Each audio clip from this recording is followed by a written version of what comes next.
ವಿಠ್ಠಲ ರುಕುಮಾಯಿ ಜ್ಯೋತಿಷಾಲಯಕ್ಕೆ ಸ್ವಾಗತ ಸುಸ್ವಾಗತ. ಕರಣ್ ಪುರುಷ 1 ನವೆಂಬರ್ 1992 ಭಾನುವಾರ ದಿನ, ಶಿವಮೊಗ್ಗದಲ್ಲಿ ಜನನ, ಉತ್ತರಾಷಾಢ ನಕ್ಷತ್ರ, ಧನುರ್ರಾಶಿ, ತುಲಾ ಲಗ್ನದಲ್ಲಿ ಜನನ. ತುಲಾ ಲಗ್ನ ನೋಡಿ, ಯಾವ ಯೋಗದಲ್ಲಿ ಹುಟ್ಟಿದಿರಿ? ತೃತೀಯ ಯೋಗದಲ್ಲಿ ಹುಟ್ಟಿದಿರಿ. ಓಕೆ, ಮಧ್ಯಮ ಯೋಗದಲ್ಲಿ ಹುಟ್ಟಿದಿರ. ಬನ್ನಿ, ಹಾಗಾದ್ರೆ ಜಾತಕ ಏನ್ ಹೇಳುತ್ತೆ ನೋಡಿ.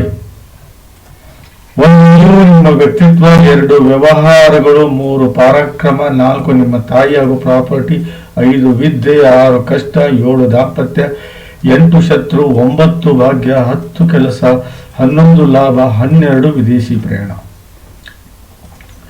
ಯಾವುದೇ ಗ್ರಹ ಆಗಲಿ, ಅದು 0 to 6 ಆಗಲಿ ಅಥವಾ 24 to 29 ಆಗಲಿ ಇದ್ರೆ ಲಾಭ ಕೊಡಲ್ಲ. 6ರಿಂದ 24 ಇರಬೇಕು. ಹೌದು, 0 to 6 ಅಂದ್ರೆ 0 to 10 years ಅಂತ ಅರ್ಥ. 24 to 29 ಅಂದ್ರೆ 65ರಿಂದ 100 ವರ್ಷ ಅಂತ ಅರ್ಥ. 6ರಿಂದ 24 ಅಂದ್ರೆ 15ರಿಂದ 60 ವರ್ಷ ಅಂತ ಅರ್ಥ. ಇದನ್ನ ನಾವು ಬಾಲ್ಯಾವಸ್ಥೆ ಅಂತ ಕರೆದ್ರೆ, ಇದನ್ನ ವೃದ್ಧಾಪ್ಯಾವಸ್ಥೆ ಅಂತ ಕರಿತೀವಿ, ಇದನ್ನ ಯೌವನಾವಸ್ಥೆ ಅಂತ ಕರಿತೀವಿ. ಈ ಯೌವನಾವಸ್ಥೆಯಲ್ಲಿ ಇದ್ದಂತಹ ಗ್ರಹಗಳು 100% ಫಲ ಕೊಡ್ತವೆ. ಆದ್ರೆ ರಾಹು ಮತ್ತು ಉಚ್ಚ ನೀಚ ಗ್ರಹಗಳಿಗೆ ಇದು ರೂಲ್ಸ್ ಅಪ್ಲೈ ಆಗುವುದಿಲ್ಲ.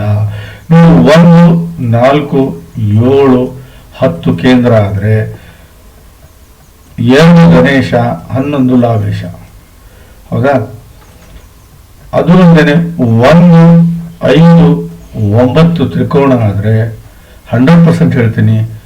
6, 8, 12 ಭಾರಿ ಕೆಟ್ಟ ಸ್ಥಾನ. 3 50-50. ಏನು 50-50, ಒಳ್ಳೆಯದು ಮಾಡಬಹುದು, ಕೆಟ್ಟದ್ದು ಮಾಡಬಹುದು. ಹಾಗಾದರೆ ತುಲಾ ಲಗ್ನದ ಯೋಗಕಾರಕ ಗ್ರಹ ಯಾವುದು? ತುಲಾ ಲಗ್ನದ ಯೋಗಕಾರಕ ಗ್ರಹ 1ನೇದೇ ಶುಕ್ರ. 1ನೇದೇ ಶುಕ್ರ, 2ನೇದು ಶನಿ, 3ನೇದು ಬುಧ, 4ನೇದು ಸೂರ್ಯ, 5ನೇದು ಚಂದ್ರ. ರಾಹು ಕೇತು ಮಿತ್ರರಾದರೆ ಅತಿ ದೊಡ್ಡ ವಿರೋಧಿಗಳು ಗುರು ಮತ್ತು ಕುಜ, ಅತಿ ದೊಡ್ಡ ವಿರೋಧಿಗಳು ತುಲಾ ಲಗ್ನದ್ದು. ನೆನಪಿರ್ಲಿ ನಿಮಗೆ. ಹೌದು,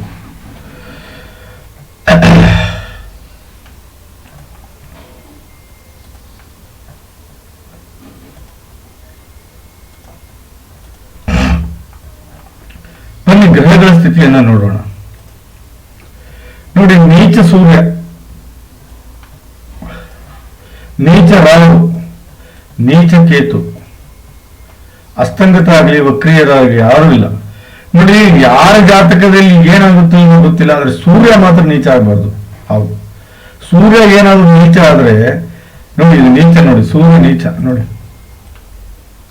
ಬಹಳ ಕಷ್ಟವನ್ನು ಅನುಭವಿಸ್ತಾರೆ ಅವರು. ಏನಾಗ್ಬೋದು ಸೂರ್ಯ ನೀಚ ಆದ್ರೆ? ಒಂದು, ತಂದೆಯಿಂದ ದೂರ ಆಗ್ಬೋದು, ತಂದೆಗೆ ಜೀವಕ್ಕೆ ಅಪಾಯ ಆಗುತ್ತೆ, ತಂದೆ ಇಲ್ದಂಗ ಆಗ್ಬೋದು, ಇಲ್ಲ ತಂದೆ ಇದ್ದಾರೆ ಅಂದ್ರೆ 100% ಕೋರ್ಟು ಕಚೇರಿ ಜೀವ ಕಟ್ಟಿಟ್ಟ ಬುತ್ತಿ ಇದೆ. ನೆನಪಿಟ್ಕೊಂಡ್ಬಿಡಿ ನಿಮಗೆ, ಕರಣ್ ಅವರೇ, ಕಟ್ಟಿಟ್ಟ ಬುತ್ತಿ ಇದು ನಿಮ್ಗೆ. 11ನೇ ಮನಿ ಸ್ವಾಮಿ 1 ಮತ್ತು 11ನೇ ಮನಿ ಸ್ವಾಮಿ. 1ನೇ ಭಾವ ಶುಕ್ರ ಮೇಂಟೈನ್ ಮಾಡ್ತಾನೆ, ಅದರಲ್ಲಿ ಇಲ್ಲ. 11ನೇ ಭಾವ ಯಾರು ಮೇಂಟೈನ್ ಮಾಡಲ್ಲ, ಯಾವ ಮ್ಯಾನೇಜ್ ಮಾಡಲ್ಲ. ದಯವಿಟ್ಟು ಹೇಳೋದನ್ನ ಅರ್ಥ ಮಾಡ್ಕೊಳ್ಳಿ. ಇಲ್ಲಿ ಅಕ್ಕ ತಂಗಿಯರ ಜೊತೆ ಹೊಂದಾಣಿಕೆ ಆಗುದಿಲ್ಲ ನಿಮಗೆ, ಜೀವನ ಲಾಭದಲ್ಲಿ ಸಿಗುವುದಿಲ್ಲ. ಸಣ್ಣ ಪುಟ್ಟ ಬಹುದಿನ ವಿದ್ಯಾರ್ಥಿರಿ ನೀವು, ಆಸೆ ಆಕಾಂಕ್ಷೆಗಳು ಈಡೇರುವುದಿಲ್ಲ. ಸಣ್ಣ ಪುಟ್ಟ ತಿರುಗಾಟದಿಂದ ಲಾಭ ಆಗುವುದಿಲ್ಲ. ಹಂತ ಹಂತವಾಗಿ ಬೆಳೆಯುವುದಿಲ್ಲ, ನೀವು ಗ್ರೋತ್ ಆಗುವುದಿಲ್ಲ. ದುಡ್ಡು ಆಭರಣದಿಂದ ಯಾವುದನ್ನು ಬೆಳೆಸುವುದಿಲ್ಲ. ಹಣವನ್ನು ಸೇವ್ ಮಾಡುವುದಿಲ್ಲ, ಬ್ಯಾಂಕ್ ಬ್ಯಾಲೆನ್ಸ್ ಮೇಂಟೈನ್ ಮಾಡುವುದಿಲ್ಲ. ಭಾರಿ ಕೆಟ್ಟ ಮಿತ್ರರ ಜೊತೆಗೆ ನಿಮ್ಗೆ ಸಂಬಂಧ ಇರುತ್ತೆ. ನಾ ಹೇಳೋದನ್ನ ಅರ್ಥ ಮಾಡ್ಕೊಳ್ಳಿ. ಸೂರ್ಯ ನೀಚ, ನೀವು ದಿನನಿತ್ಯ ಬೆಳಿಗ್ಗೆ ತಾಪು ಚಂಡಿ ತುಳಿ ನೀರು ಹಾಕಿ ಅದನ್ನು ಮುಂದಿಡಿ, ಅದಕ್ಕೆ ಅರಿಶಿನ ಕುಂಕುಮ ಹಾಕಿ ಕೆಂಪು ಹಾಕಿ ಅದ್ರ ಮೇಲೆ ನೀವು 21 ಹೆಸರುಗಳು, ಯಾರು ಆದಿತ್ಯನು ಸೂರ್ಯನು, ಆ ಹೆಸರು ಹೇಳ್ಕೊಂತ ನೀವು ಸೂರ್ಯ ನಮಸ್ಕಾರ ಮಾಡಿ ಆ ನೀರನ್ನು ಯಾವ್ದಾದ್ರು ಗಿಡಕ್ಕೆ ಹಾಕಿ 100ಕ್ಕೆ ಸೂರ್ಯ ತನ್ನ ನಿಜತ್ವವನ್ನು ಬಿಡ್ತಾನೆ. ಇಲ್ಲ ಅಂದ್ರೆ ನಿಮ್ಮನ್ನ ಬಹಳ ತೊಂದರೆ ಮಾಡ್ತಾನೆ. ಒಂದು, ತಂದೆಯಿಂದ ದೂರ ಮಾಡ್ತಾನೆ. ಒಂದು, ಇಲ್ಲ ಕೋರ್ಟು ಕಚೇರಿ ಜೈಲು ಹಾಸ್ಪಿಟ್ಲು, ಇದು ಕಟ್ಟಿಟ್ಟ ಬುತ್ತಿ. ಹೌದು, ಕಟ್ಟಿಟ್ಟ ಬುತ್ತಿ ಇದು. ಕೋರ್ಟು ಕಚೇರಿ ಜೈಲು ಕಟ್ಟಿಟ್ಟ ಬುತ್ತಿ ಇದು. ದಯವಿಟ್ಟು ಹೇಳೋದನ್ನ ಅರ್ಥ ಮಾಡ್ಕೊಳ್ಳಿ. ದಯವಿಟ್ಟು ನಾನು ಸೂರ್ಯನ ನೀವು ಪ್ರತಿನಿತ್ಯ ಬೆಳಗ್ಗೆ ಎದ್ದು ಸೂರ್ಯ ನಮಸ್ಕಾರ ಮಾಡಲಿಲ್ಲ ಅಂದ್ರೆ ನಡೆಯುವುದಿಲ್ಲ. ನೋಡಿ, ಇಲ್ಲಿ ನಾನು ಹೇಳೋದನ್ನ ಅರ್ಥ ಮಾಡ್ಕೊಳ್ಳಿ. 2ನೇ ಮನೆಯಲ್ಲಿ ನೀಚ ರಾಹು ಇದ್ದಾನೆ. ಈ ರಾಹು ಶಾಂತಿ ನೀವು ಮಾಡಲಿಲ್ಲ ಅಂದ್ರೆ ಈ ಲಂಪಟ ದೋಷ ಆಗುತ್ತೆ. ಪ್ಲಸ್ ಜಡತ್ವ ದೋಷ ಆಗುತ್ತೆ. ಬಹಳ ಕೆಟ್ಟ ದೋಷ ಹೌದು. ಲಂಪಟ ದೋಷದಲ್ಲಿ ಏನಾಗುತ್ತೆ, ಹೆಣ್ಣಿನಿಂದ ಮೋಸ ಆಗ್ಬೋದು, ಹೊಂದನ್ನ ಕಳ್ಕೋಬಹುದು, ಆಸ್ತಿ ಕಳ್ಕೋಬಹುದು, ಜೂಜಾಟ ಆಡ್ಬೋದು, ಜೂಜು ಬೆಟ್ಟಿಂಗ್ ಆಡ್ಬೋದು, ಕೆಟ್ಟ ಚಟಗಳಿಗೆ ಗುರಿ ಆಗ್ಬೋದು, ಹೌದು 100%. ಇಲ್ಲಿ ನಾವು ಶಾಂತಿ ನೀವು ಮಾಡ್ಕೊಳ್ಳೇಬೇಕು. ನಾನು ಪ್ರತಿಷ್ಠಾಪನೆ ಅವ್ರು 29 ಡಿಗ್ರಿ ಇದಾನೋ 0 ಡಿಗ್ರಿ ಅದಾನೋ ಗೊತ್ತಿಲ್ಲ, ಅವ್ರು ಫಲ ಕೊಟ್ಟೇ ಕೊಡ್ತಾರೆ. ಹೌದು, ರಾಕ್ಷಸ ಗ್ರಹಗಳು ಶುಕ್ರ ಜೊತೆ ಬರಬಾರದು. ಹೆಣ್ಮಕ್ಳ ಹವ್ಯಾಸ ಬಹಳ ನಿಮ್ಗೆ ಅಂತ ಜಾತಕ ಹೇಳ್ತಾ ಇದೆ. 2ನೇ ಮನೆಯಲ್ಲಿ ಲಂಪಟ ದೋಷ, ಅದರಲ್ಲಿ ಲೇಡೀಸ್ ಬಗ್ಗೆ ಬಹಳ ನಿಮ್ಗೆ ಕ್ಯೂರಿಯಾಸಿಟಿ ಇರುತ್ತೆ ಅಂತ ಹೇಳುತ್ತೆ ಜಾತಕ. ದಯವಿಟ್ಟು ಬೇಜಾರಾಗ್ಬಿಡಿ, ನಾನು ಯಾರ್ದು ಇಟ್ಕೊಳ್ಳಲ್ಲ, ಏನು ಇಟ್ಕೊಳ್ಳಲ್ಲ, ಏನೋ ಸತ್ಯನೇ ಹೇಳೋದು. ನಾನು ನಿಮ್ಮನ್ನ ಖುಷಿ ಪಡಿಸಕ್ ಹೇಳಲ್ಲ. ನಾನು ಜಾತಕ ಏನ್ ಹೇಳುತ್ತೆ ಅದನ್ನ ಹೇಳ್ತಾ ಇದ್ದೀನಿ ಅಷ್ಟೇ. ದಯವಿಟ್ಟು ನೀವು ರಾವು ನಾಗ ಪ್ರತಿಷ್ಠಾಪನೆ ಮಾಡ್ಕೊಳ್ಳಿಲ್ಲ ಅಂದ್ರೆ 100% ನೀವು ತೊಂದರೆಗೆ ಈಡಾಗ್ತೀರಾ ಮಿಸ್ಟರ್ ಕರಣ್. ಶುಕ್ರ ನೋಡಿ ನೀಚ, ರಾವ್ ಜೊತೆ ಕೂಡಿದ್ದಾನೆ. ಜಡತ್ವ ದೋಷ, ರೋಗಕ್ಕೆ ತುತ್ತಾಗ್ತೀರಿ. ಕುತ್ತಿಗೆ ಮೇಲಿನ ಭಾಗಕ್ಕೆ ನಿಮಗೆ ಕಣ್ಣು, ಮೂಗು, ನ್ಯಾಗಿ, ಹಲ್ಲು, ಕಿವಿ, ಮಸ್ತಕ ಇದರಲ್ಲಿ ಯಾವ್ದಾದ್ರೂ ತೊಂದರೆ ಅನುಭವಿಸ್ತೀರಿ ನೀವು. ಆ ತೊಂದರೆ, ಆ ರೋಗಕ್ಕೆ ತುತ್ತಾಗ್ತೀರಿ. ಜಡತ್ವ ದೋಷ ಇದು. ದಯವಿಟ್ಟು ನಾನು ಹೇಳೋದನ್ನ ಅರ್ಥ ಮಾಡ್ಕೊಳ್ಳಿ. ಇಲ್ಲಿ ನಾಗ ಪ್ರತಿಷ್ಠಾಪನೆ ಮಾಡಿಕೊಂಡ್ರೆ ಅತಿ ದೊಡ್ಡ ರಾಜಯೋಗ ಆಗುತ್ತೆ. ಅದು ಯಾವ ರಾಜಯೋಗ ಅಂದ್ರೆ ಲಕ್ಷ್ಮೀನಾರಾಯಣ ಯೋಗ. ದೊಡ್ಡ ಯೋಗ ಇದು. ಹೌದು, ಲಕ್ಷ್ಮೀನಾರಾಯಣ ಯೋಗದಲ್ಲಿ ದಾಂಪತ್ಯ ಬಹಳ ಚೆನ್ನಾಗಿರುತ್ತೆ. ದಾಂಪತ್ಯದಲ್ಲಿ ಬಹಳ ಸೊಗಸಾದ ದಿವ್ಯ ಸ್ವಚ್ಛ ದಾಂಪತ್ಯವನ್ನು ಅನುಭವಿಸ್ತಾರೆ. ಹುಟ್ಟುವ ಮಕ್ಕಳಿಂದ ಸಂಪತ್ತು, ಐಶ್ವರ್ಯ, ನೆಮ್ಮದಿ, ಸುಖ, ಯಶಸ್ಸು, ಸ್ಥಾನ, ಮಾನ, ಕೀರ್ತಿ ಎಲ್ಲವನ್ನೂ ಕಾಣ್ತಾರೆ ಅಂತ ಶಾಸ್ತ್ರ ಹೇಳುತ್ತೆ. ಬಟ್ ಇಲ್ಲಿ ರಾಹು ಶಾಂತಿ ಆಗುವವರೆಗೂ ಆಗುವುದಿಲ್ಲ, ನಾಗ ಪ್ರತಿಷ್ಠಾಪನೆ ಆಗುವವರೆಗೂ ಆಗುವುದಿಲ್ಲ. ಅಷ್ಟಮ ಕೇತು ನಿಮ್ಮನ್ನ ಸಾಲಕ್ಕೆ ಏನ್ ಮಾಡ್ತಾರೆ ನೆನಪಿಟ್ಕೊಳ್ಳಿ.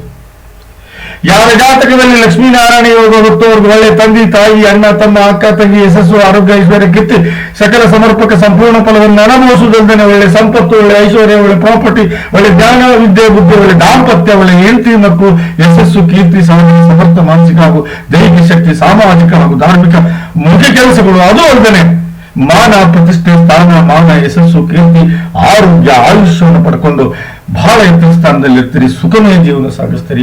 ಒಳ್ಳೆ ದಾಂಪತ್ಯವನ್ನು ಅನುಭವಿಸ್ತೀರಿ. ಒಂದ್ ವೇಳೆ ನೀವು ರಾಹು ಶಾಂತಿ ಮಾಡ್ಕೊಳ್ಳಿಲ್ಲ ಅಂದ್ರೆ ಉಲ್ಟಾ ಆಗುತ್ತೆ, ಪೂರ್ತಿ ಉಲ್ಟಾ ಆಗುತ್ತೆ. ಹಣ ಕಳ್ಕೋತೀರಿ, ದುಡ್ಡು ಕಳ್ಕೋತೀರಿ, ಹೆಂಡತಿ ಕಳ್ಕೋತೀರಿ, ಮರ್ಯಾದೆ ಕಳ್ಕೋತೀರಿ, ಕಷ್ಟಗಳನ್ನು ಅನುಭವಿಸ್ಬೇಕಾಗುತ್ತೆ. ದಯವಿಟ್ಟು ರಾಹು ಶಾಂತಿ ಮಾಡ್ಕೊಳ್ಳಿ.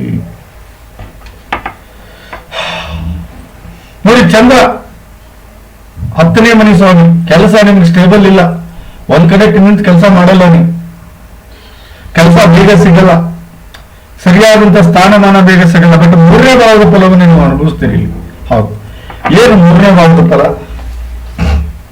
ರಾಹು ಶಾಂತಿ ಮಾಡ್ಕೊಂಡ್ರೆ ನಾ ಮಾತ್ರ, ಇಲ್ಲ ಅಂದ್ರೆ ಇಲ್ಲ. ನಾನು ಏನ್ ಹೇಳ್ತಾ ಇದ್ದೀನಿ, ಅಕ್ಕ ತಂಗಿಯರ ಜೊತೆ ಒಳ್ಳೆ ಸಂಬಂಧ ಇರುತ್ತೆ, ಒಳ್ಳೆ ಧೈರ್ಯಶಾಲಿಯಾಗಿರ್ತೀರಿ, ಆಟಗಳಲ್ಲಿ ಒಳ್ಳೆ ರುಚಿ ತೋರಿಸ್ತೀರಿ, ಬಾಡಿಯಲ್ಲಿ ಬಹಳ ಸ್ಟ್ರೆಂತ್ ಇರುತ್ತೆ, ನಿಮ್ಮ ಹ್ಯಾಂಡ್ ರೈಟಿಂಗ್ ಬಹಳ ಚೆನ್ನಾಗಿರುತ್ತೆ, ನಿಮ್ಮ ಕೆಲಸದ ಕೆಪಾಸಿಟಿ ಎಕ್ಸ್ಟ್ರಾ ಆರ್ಡಿನರಿ ಇರುತ್ತೆ, ಹಾರ್ಡ್ ವರ್ಕರ್ ಆಗಿರ್ತೀರಾ.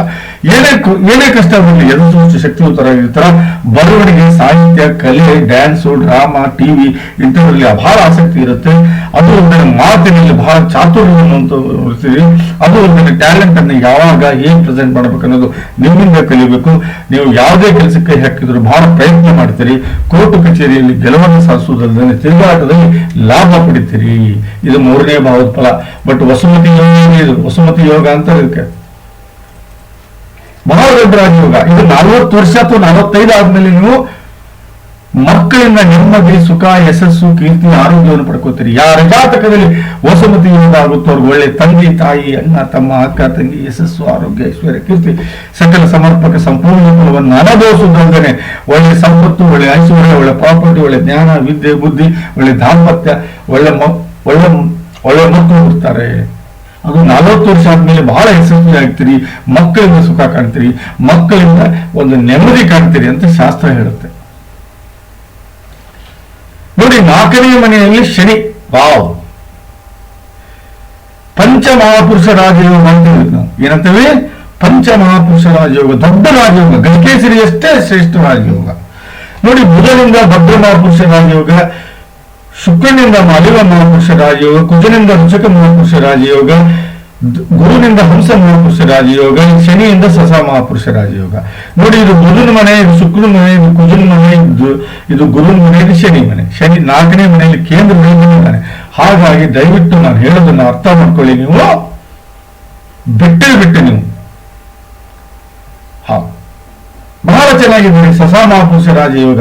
ಸ್ವಲ್ಪ ಲೇಟೆಸ್ಟ್, ಪರ್ಫೆಕ್ಟ್, ಪರ್ಮನೆಂಟ್, ಬಹಳ ನೀತಿವಂತರು, ಬುದ್ಧಿವಂತರು, ಎಲ್ಲಕ್ಕಿಂತ ಸಿನ್ಸಿಯರ್ ಮಾಡಿರೋರು, ನಿಯತ್ತಿ ಸಾಯ್ತಾರೆ ಇವರು. ಹೌದು, ಹೆಚ್ಚಾಗಿ ಇವರು ಅಡ್ವೊಕೇಟ್ ಆಗಿರ್ತಾರೆ, ಹೆಚ್ಚಾಗಿ ಜಡ್ಜಸ್ ಆಗಿರ್ತಾರೆ, ಹೆಚ್ಚಾಗಿ ಬ್ಯಾಂಕ್ ಮ್ಯಾನೇಜರ್ಸ್ ಆಗಿರ್ತಾರೆ, ಹೆಚ್ಚಾಗಿ IAS KS ಆಗಿರ್ತಾರೆ. ಬಟ್ ನಿಯತ್ತಿನ ಆಫೀಸರ್ಸ್ ಆಗಿರ್ತಾರೆ, ಸಿನ್ಸಿಯರ್ ಆಫೀಸರ್ಸ್ ಆಗಿರ್ತಾರೆ. ಹಣಾಗಿ ತಗೊಳ್ಳುವಂತ ವ್ಯಕ್ತಿತ್ವ ಇವ್ರದಲ್ಲ. ನೋಡಿ, ಸಸ ಮಹಾಪುರುಷ ರಾಜಯೋಗ, ಸಸ ಮಹಾಪುರುಷ ರಾಜಯೋಗ.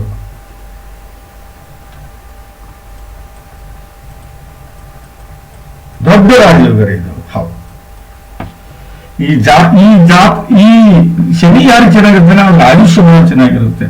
ಬಹಳ ಸಿನ್ಸಿಯರ್ ಅವರು, ನಿಯತ್ತಿಗೆ ಸಾಯ್ತಾರೆ. ಹೌದು, ಯಾರ ಜಾತಕದಲ್ಲಿ ಸಸ ಮಹಾಪುರುಷ ರಾಜಯೋಗ ಆಗುತ್ತೋ ಒಳ್ಳೆ ತಂದೆ ತಾಯಿ, ಅಣ್ಣ ತಮ್ಮ, ಅಕ್ಕ ತಂಗಿ, ಯಶಸ್ಸು, ಆರೋಗ್ಯ, ಐಶ್ವರ್ಯ, ಕೀರ್ತಿ, ಸಕಲ ಸಮರ್ಪಕ ಸಂಪೂರ್ಣ ಫಲವನ್ನು ಅನುಭವಿಸುವುದಲ್ಲದೆ ಒಳ್ಳೆ ಸಂಪತ್ತು, ಒಳ್ಳೆ ಐಶ್ವರ್ಯ, ಒಳ್ಳೆ ಪ್ರಾಪರ್ಟಿ, ಒಳ್ಳೆ ಜ್ಞಾನ, ವಿದ್ಯೆ, ಬುದ್ಧಿ, ಒಳ್ಳೆ ದಾಂಪತ್ಯ, ಒಳ್ಳೆ ಹೆಂಡತಿ ಮಕ್ಕಳು, ಯಶಸ್ಸು, ಕೀರ್ತಿ, ಸಾಧನೆ, ಸಮರ್ಥ, ಮಾನಸಿಕ ಹಾಗೂ ದೈಹಿಕ ಶಕ್ತಿ, ಸಾಮಾಜಿಕ ಹಾಗೂ ಧಾರ್ಮಿಕ ಮುಖ್ಯ ಕೆಲಸಗಳು, ಮಾನ, ಪ್ರತಿಷ್ಠಾ, ಸ್ಥಾನ, ಮಾನ, ಅಂತಸ್ತು, ಯಶಸ್ಸು, ಕೀರ್ತಿ, ಆರೋಗ್ಯ, ಆಯುಷ್ಯವನ್ನು ಪಡ್ಕೊಂಡಿರ್ತಾರೆ.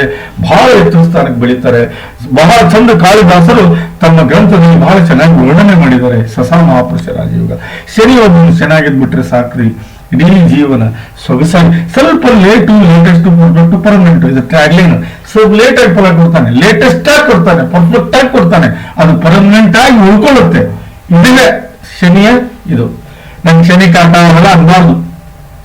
ದಯವಿಟ್ಟು ಶನಿಯನ್ನು ನೀವು ದೋಷಿಸಬಾರ್ದು. ನೀವು ಹೆಂಗೆ ದೋಷಿಸ್ತೀರೋ ಹಂಗೆ ಒಂದು ಕೆಟ್ಟ ಫಲ ಕೊಡ್ತಾನೆ, ನೆನಪಿರ್ಲಿ.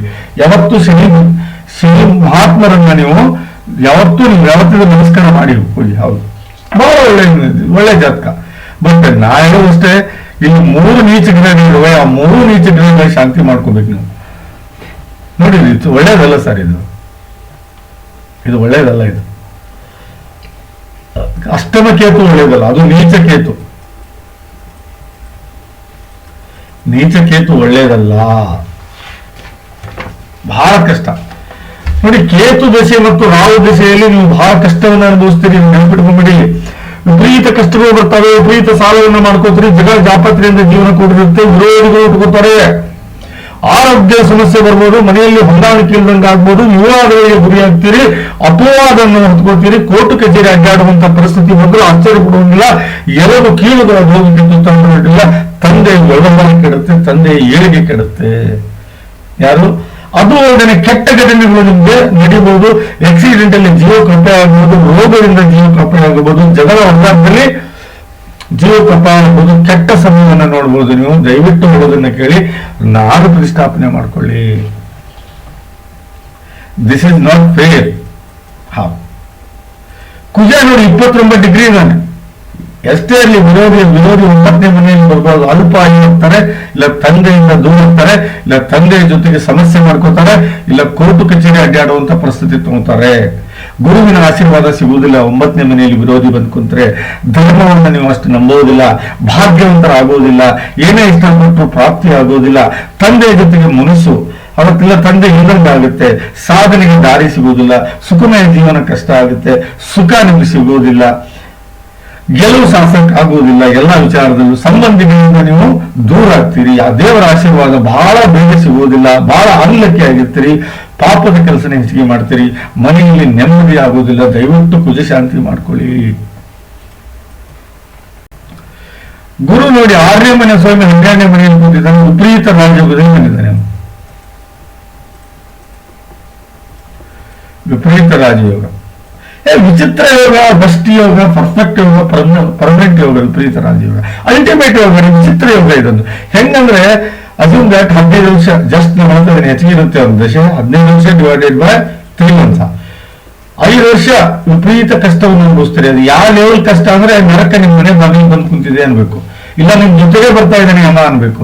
ಇಲ್ಲ ಕಿರಿಕಿರಿ ಅನ್ನೋದು ಏನಿದೆಯಲ್ಲ ನಿಮ್ ಜೊತೆಗೆ ಏನ್ಬೇಕು ಅಷ್ಟು ಕಿರಿಕು ಮಾಡ್ತಾನೆ. 5ನೇ ಮನೆ ನೋಡಿ, ಇನ್ನು 5 ವರ್ಷ ವಿಪರೀತ ರಿಲ್ಯಾಕ್ಸೇಷನ್ ಕೊಡ್ತಾನೆ.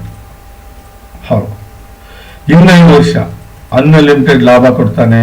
ಅನ್ಲಿಮಿಟೆಡ್ ಲಾಭ, ಯಾವ ಲೆವೆಲ್ ಲಾಭ ಕೊಡ್ತಾನೆ ಅಂದ್ರೆ ನೀವು ನಂಬ್ತಿರೋ ಬಿಡ್ತಿರೋ ಗೊತ್ತಿಲ್ಲ. ಮುಟ್ಟಿದ್ದೆಲ್ಲ ವಜ್ರವೈಭವ, ನಡೆದಿದ್ದೆಲ್ಲ ಚಿನ್ನದ ದಾರಿ. ಜೀವನ ಉದ್ದಕ್ಕೂ ಗಳಿಸಬೇಕಾದಂತಹ ಗೌರವ, ಸಂಪತ್ತು, ಐಶ್ವರ್ಯ, ಕೀರ್ತಿ, ನೆಮ್ಮದಿ, ಸುಖ, ಯಶಸ್ಸು ಎಲ್ಲವನ್ನೂ ಈ 5 ವರ್ಷದಲ್ಲಿ ಪಡ್ಕೊಂಡ್ಬಿಡ್ತೀರಾ. ದಟ್ ಈಸ್ ಕಾಲ್ಡ್ ಎ ವಿಪರೀತ ರಾಜಯೋಗ. ವಿಪರೀತ ಕಷ್ಟ, ವಿಪರೀತ ರಿಲ್ಯಾಕ್ಸೇಷನ್, ವಿಪರೀತ ಲಾಭ. ಹಾಗಾಗಿ ಅದನ್ನು ವಿಪರೀತ ರಾಜಯೋಗ ಅಂತ ಕರೆಯುವುದು. ನೋಡಿ, ನಾನು ಹೇಳೋದನ್ನ ಅರ್ಥ ಮಾಡ್ಕೊಳ್ಳಿ, ದಯವಿಟ್ಟು ಅರ್ಥ ಮಾಡ್ಕೊಳ್ಳಿ. ಶನಿ ಸೀದಾ ನಿಮ್ಮ 6ನೇ ಭಾವ ನೋಡ್ತಾನೆ, ಅದಾದ್ಮೇಲೆ ಸೀದಾ ನಿಮ್ಮ 10ನೇ ಭಾವ ನೋಡ್ತಾನೆ, ಸೀದಾ ನಿಮ್ಮ 11ನೇ ಭಾವ ನೋಡ್ತಾನೆ, 1ನೇ ಭಾವ ನೋಡ್ತಾನೆ. ಸೂರ್ಯನಿಂದಾಗುವ ಎಷ್ಟೋ ಕೆಟ್ಟ ಫಲಗಳನ್ನು ನಿವಾರಣೆ ಮಾಡಿದ್ದಾನೆ ಶನಿ. 4ರಲ್ಲಿ ಒಳ್ಳೆ ನೆಮ್ಮದಿ ಕೊಡ್ತಾನೆ, 6ರಲ್ಲಿ ಶತ್ರುನಾಶ ಮಾಡ್ತಾನೆ, 10ರಲ್ಲಿ ಕೆಲಸಕ್ಕೆ ದಾರಿ ಮಾಡ್ಕೊಡ್ತಾನೆ. ಅದೇ ರೀತಿ ಗುರು ಸೀದಾ 5ನೇ ಮನೆ ನೋಡ್ತಾನೆ, 4ನೇ ಮನೆ ನಿಮ್ಮನ್ನು, ಅದಾದ್ಮೇಲೆ 6ನೇ ಮನೆ ನೋಡ್ತಾನೆ, ಅದಾದ್ಮೇಲೆ 8ನೇ ಮನೆ ನೋಡ್ತಾನೆ. 8ರಲ್ಲಿ ಕೇಂದ್ರದಿಂದಾಗುವ ಶತ್ರುಗಳನ್ನೆಲ್ಲ ನಿವಾರಣೆ ಮಾಡ್ತಾನೆ. ಅದು ಅಲ್ಲದೆ 12 ವಿದೇಶಿ ಯೋಗ ಕೊಡ್ತಾನೆ. ವಿದೇಶಕ್ಕೂ ಹೋಗ್ಬೋದು, ನೀವು ವಿದೇಶಕ್ಕೂ ಸೆಟ್ಲ್ ಆಗ್ಬೋದು, ಹೌದಾ? ವಿದೇಶದಲ್ಲಿ ಕೆಲಸ ಮಾಡಿ ಬರ್ಬೋದು, ಒಳ್ಳೇದು. ಗುರು ಮಾತ್ರ ಒಳ್ಳೆ ಫಲ ಕೊಡ್ತಾನೆ. But the most dangerous this fellow this ನೋಡಿ, ಸೀದಾ 4ನೇ ಮನೆ ನೋಡ್ತಾನೆ. ವಿದೇಶಕ್ಕೆ ಹೋಗ್ತೀರ ನೀವು, ಅದರಲ್ಲಿ ಏನಿಲ್ಲ. ಆಮೇಲೆ ನಿಮ್ಗೆ ನಿಮ್ಮ 3ನೇ ಭಾವ ನೋಡಿ, 4ನೇ ಭಾವ ನೋಡ್ತಾನೆ. ನೆಮ್ಮದಿ ಹಾಳು ಮಾಡೋವನೇ ಈ ಕುಜ. ಯಾರು?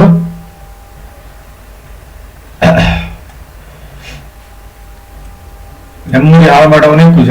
ದಯವಿಟ್ಟು ಹೇಳೋದನ್ನ ಅರ್ಥ ಮಾಡ್ಕೊಳ್ಳಿ, ನಾನು ಹೇಳೋದನ್ನ ಸೀರಿಯಸ್ ಆಗಿ ತಗೊಳ್ಳಿ. ನೋಡಿ, ನಿಮ್ಗೆ ನಾಗ ಪ್ರತಿಷ್ಠಾಪನೆ ಬೇಕೇ ಬೇಕು, ಇಲ್ಲ ಅಂದ್ರೆ ನಡೆಯೋದಿಲ್ಲ. ನಾಗ ಪ್ರತಿಷ್ಠಾಪನೆ ಆಗಲಿ, ಅದಾದ್ಮೇಲೆ ದಯವಿಟ್ಟು ಕುಜ ಶಾಂತಿ ಆಗಲೇಬೇಕು, ಪ್ಲಸ್ ಸೂರ್ಯ ಶಾಂತಿ ಆಗಲೇಬೇಕು. ಕುಜ ಸೂರ್ಯ ಶಾಂತಿ ಮಾಡ್ಕೊಳ್ಳೇಬೇಕು. ಹೌದು, ಮಸ್ಟ್ ಅಂಡ್ ಶುಡ್ ಮಾಡ್ಕೋಬೇಕು. ನಾಗ ಪ್ರತಿಷ್ಠಾಪನೆ ಆಗಲೇಬೇಕು, ಕುಜ ಮತ್ತು ಸೂರ್ಯ ಶಾಂತಿ ಆಗಲೇಬೇಕು. ಮಾಡ್ಕೊಳ್ಳಿಲ್ಲ ಅಂದ್ರೆ ನಡೆಯೋದಿಲ್ಲ. ಯಾಕಂದ್ರೆ 1 ಹಿಡ್ಕೊಂಡಿದೆ. ದಾಂಪತ್ಯ ಹೇಗಿದೆ ನೋಡೋಣ ಬನ್ನಿ. ದಾಂಪತ್ಯ ನೋಡಿ, ವಿರೋಧಿ ಕೂತಿದ್ದಾನೆ, 6ನೇ ಮನೆ ಸ್ವಾಮಿ 7ರಲ್ಲಿದ್ದಾನೆ. ಇಲ್ಲಿ 1, 5 ಮತ್ತು 7, 9 ನೋಡ್ಬೇಕು. 1ನೇ ಮನೆ ಸ್ವಾಮಿ 4ರಲ್ಲಿದ್ರೆ 5ನೇ ಮನೆ ಸ್ವಾಮಿ 9ರಲ್ಲಿದ್ದಾನೆ. 7ನೇ ಮನೆ ಸ್ವಾಮಿ ಅವನು 9ರಲ್ಲಿದ್ದಾನೆ. 9ನೇ ಮನೆ ಸ್ವಾಮಿ ಯಾರು? ಬುಧ ತನ್ನ ಸ್ವಂತ ಮನೆಯಲ್ಲಿದ್ದಾನೆ. ದಾಂಪತ್ಯ ಚೆನ್ನಾಗಾಗುತ್ತೆ, ಅದಕ್ಕೇನು ಚಿಂತೆ ಇಲ್ಲ. ಆದ್ರೆ ಪೂಜೆ ಮಾಡಿಸ್ಕೊಂಡ್ರೆ ಇನ್ನೂ ಚೆನ್ನಾಗಾಗ್ಬೋದು. ಹೌದು, ಪೂಜೆ ಮಾಡಿಸ್ಕೊಂಡ್ರೆ ಇನ್ನೂ ಚೆನ್ನಾಗಾಗ್ಬೋದು, ಇದರಲ್ಲಿ ಯಾವುದೇ ಸಂಶಯ ಇಲ್ಲ. ನೋಡಿ, ಸರ್ಕಾರಕ್ಕೆ ಸಂಬಂಧಿಸಿದ ಕೆಲಸದಲ್ಲಿ ಹೋಗುವ ಚಾನ್ಸ್ ಬಾಳಿದೆ ನೀವು. ನೋಡಿ, 5ನೇ ಮನೆಯಲ್ಲಿ ಸೂರ್ಯ ಕುಜ, 5ನೇ ಮನೆ ಸ್ವಾಮಿ ನೋಡಿ ಪರಿವರ್ತನಾ ರಾಜಯೋಗವಿದೆ. ಇದು ಸೂರ್ಯನ ಮನೆ, ಇದು ಗುರುನ್ ಮನೆ. ಸೂರ್ಯ ಬಂದು ಇಲ್ಲಿ ಕೂತ್ರೆ ಗುರು ಬಂದು ಇಲ್ಲಿ ಕೂತಿದ್ದಾನೆ. ಪರಿವರ್ತನಾ ಯೋಗ, ಒಳ್ಳೆ ದುಡ್ಡು ಮಾಡ್ತೀರಾ ನೀವು, ಅದರಲ್ಲಿ ಏನೂ ಸಂಶಯ ಇಲ್ಲ. ಪರಿವರ್ತನಾ ಯೋಗ, ದುಡ್ಡು ಮಾಡ್ತೀರಾ 100%. ನೋಡಿ, ತ್ರಿಶಾಂಶ ನೋಡೋಣ. ನಿಮ್ದು ತ್ರಿಶಾಂಶ ಏನ್ ಹೇಳುತ್ತೆ?